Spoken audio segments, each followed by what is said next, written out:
Friday at end of the May. And we're here in Balibago to eat here in Kimchi Restaurant and later Dayon Bulgano Wong. Let's go.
Shaira, you order foods. After 15 minutes, I come back. Okay? Just message me, okay? Yeah, Georgi now play billiard. Maybe I will check where he play. Okay? You know what kind of foods?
Hi, Shaira.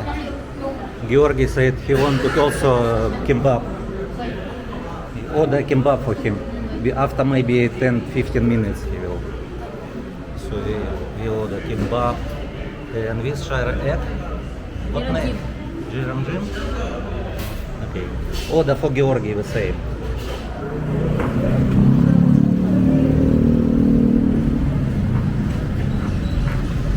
So where you want to go, Georgi? Huh? Coffee? You want to go to a coffee shop in Walking Street? Okay. Shaira. Shaira. So we go to Walking Street? Coffee shop? You want coffee shop? Maybe I would gonna, because I have work tomorrow. Hi? I need to rest. You want already come back to home? Yes, I have work tomorrow. Okay. Morning. Okay. Georgi, she need go home because she want to sleep already because work tomorrow. So tomorrow we can walk, okay? Yes, yes. So where you go? To home or billiard again? Then, I don't know yet. Maybe billiard. Maybe billiard. Okay. So we go to home. Tomorrow you go to billiard again to make us. Yes, yes. 2 p.m. No, 1 p.m. 1 p.m. start. Yes, 1 p.m. Okay. Okay, Georgi. See you tomorrow evening. Yes. Bye. Thank you for watching, guys. Just subscribe and like. Salamat.